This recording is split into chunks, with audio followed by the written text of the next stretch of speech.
12 December 2025। দিনটি ছিল শুক্রবার।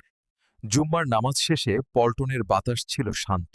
মিছিল আর স্লোগানে মুখর হওয়ার প্রস্তুতি নিচ্ছিল রাজপথ। হাদী ভাই ছিলেন সবার মধ্যমণি। হঠাৎ দুপুরের শান্ত পরিবেশ ভেঙে চুরমার হয়। শুরু হয় অতর্কিত হামলা। সন্ত্রাসীরা সরাসরি হাদী ভাইকে লক্ষ্য করে গুলি চালায়। গুলির শব্দে পুরো এলাকা কেঁপে ওঠে। ঘাতকের আঘাতে তিনি লুটিয়ে পড়লেন। নিস্তব্ধ হয়ে গেল কোলাহল। বিশ্বাসঘাতকদের কালো থাবা নেমে এলো। জুম্মার দিনে কাঁপে উঠল রাজপথ। জীবন বাঁচাতে তাকে দ্রুত হাসপাতালে নেওয়া হয়। ডাক্তাররা জানান অবস্থা অত্যন্ত সংকটাপন্ন। খবর পেয়ে হাসপাতালের সামনে ভিড় করেন শত শত শুভাকাঙ্ক্ষী। সবার চোখে মুখে ছিল উদ্বেগ। দেশে অবস্থার উন্নতি না হওয়ায় উন্নত চিকিৎসার জন্য তাকে এয়ার অ্যাম্বুলেন্সে সিঙ্গাপুর নেওয়া হয়। টানা 6 দিন মৃত্যুর সাথে লড়াই করেন তিনি। পুরো দেশবাসী তার জন্য দোয়া করতে থাকে। অবশেষে 18 ডিসেম্বর সব শেষ। চিকিৎসকরা তাকে মৃত ঘোষণা করেন।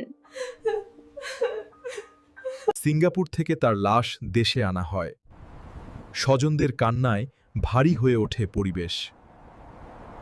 আল্লাহু আকবার, আল্লাহু আকবার, আল্লাহু আকবার। জাতীয় সংসদ ভবনের সামনে অনুষ্ঠিত হয় তার বিশাল জানাজা।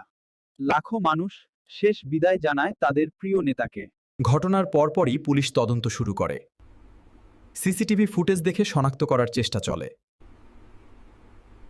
দীর্ঘ তদন্ত শেষে গতকাল পুলিশ আদালতে অভিযোগপত্র বা চার্জশিট জমা দিয়েছে।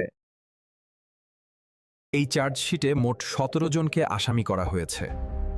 পুলিশ বলছে ঘটনাটি পরিকল্পিত।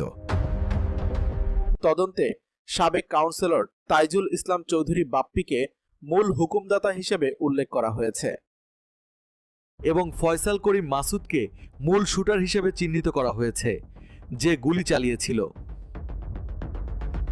কিন্তু হাদী ভাইয়ের সংগঠন ইনকিলাব মঞ্চ পুলিশের এই চার্জশিট প্রত্যাখ্যান করেছে।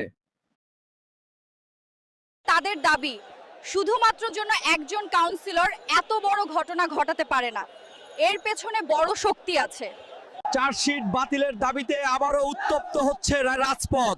মিছিল বের করেছে ছাত্র জনতা। পরিবার ও সহযোদ্ধাদের একটাই দাবি,